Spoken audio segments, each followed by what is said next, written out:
So my name is Alfred Adler, and I'm interviewing for the Professor of Psychology position here at Cal State San Bernardino. Okay. Can you give us a little background about yourself? So to start off, I received my medical degree from the University of Vienna in 1895. I was the first president of the Vienna Psychoanalytic Society, which was established in 1908. From there, I went on to found the Society of Individual Psychology in 1912. Unfortunately, I was drafted to the war in 1915 and served as a medical doctor there. After the war, I went on to establish child clinics around Austria, but these clinics did not last because of the discrimination I faced due to my Jewish heritage. So I left Austria for the United States and became a professor at the Long Island College of Medicine in 1934. What inspired you to pursue your career in psychology? So I worked with circus performers in the past when I practiced general medicine near an amusement park. I was inspired by their strengths and weaknesses, and this sparked my ideas on inferiority and compensation. I also realized that after disagreements with my peers, that it was time for me to pursue this field as a fully capable individual. Can you describe a research project you are proud of and its complications? Implications. So, I have conducted research focusing on individual psychology.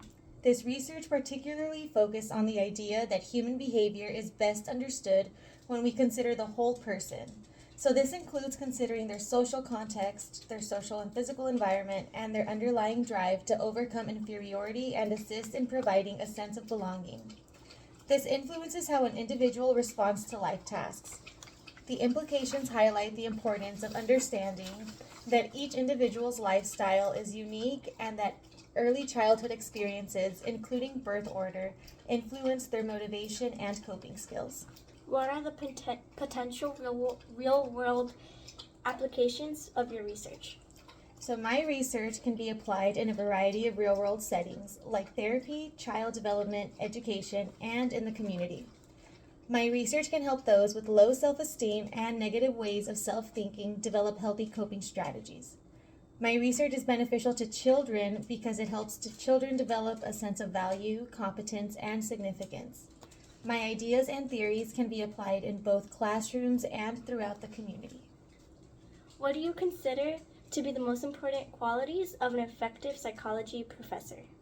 So I think an effective psychology professor must possess strong communication skills with their students and their colleagues. I believe this is a strong skill that I possess because I treat my students as equals and I am receptive to constructive criticism and questioning on my thoughts. A professor should be able to engage with students of diverse backgrounds, and through my own research, I am able to engage with my students in a variety of ways based on the information that they have chosen to share with me.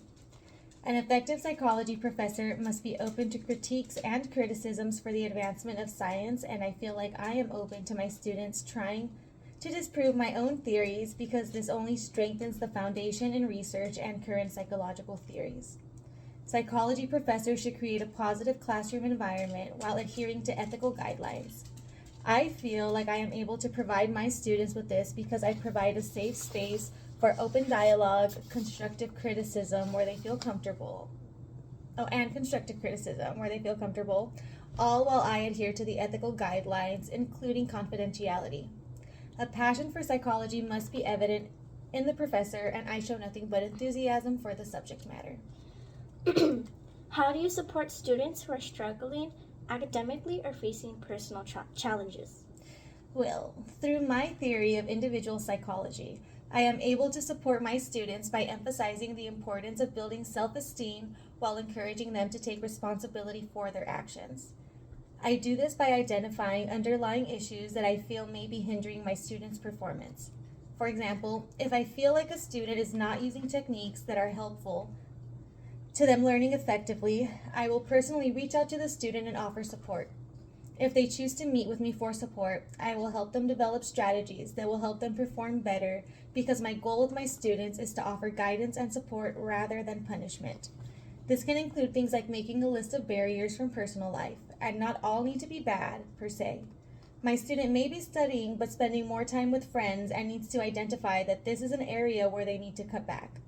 At times it feels like parenting, but in the end, I just provide the suggestions and the student is responsible for making the appropriate choice. How do you approach sensitive learning topics in psychology? I approach sensitive learning topics by prioritizing a holistic and supportive approach. I consider that everyone's experiences are different, and I try to address sensitive issues in a way that is informational while remaining conscious of the experiences of others. I pay attention to body language and facial expressions during the lecture to guide how I am presenting to my students and to see if there are any changes that I may need to make. What sets you apart from other applicants for this position? So, my role will benefit the psychology department's advancement because my approach sets me apart from my peers.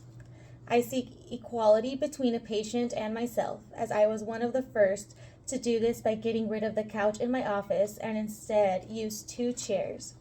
Unlike my peers, I focus on conscious motivation as opposed to unconscious, and my holistic approach and concept of social interest can help build and strengthen communities through goal-oriented therapies. Lastly, what is one thing you would tell an aspiring psychologist? I would emphasize the importance of self-care. We work in an emotionally draining environment and can easily burn out.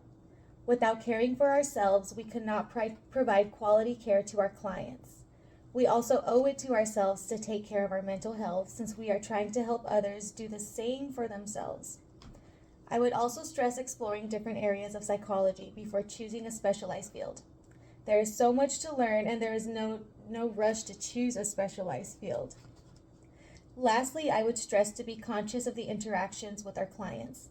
Sometimes we are the most positive interaction that they are going to have in their whole day, and we need to remember that we are their safe space. We need to keep our passion for helping others while we remain in the profession, even on our hard days. That concludes today's interview. We will be in touch. And I appreciate this opportunity and look forward to hearing from you soon. Thank you.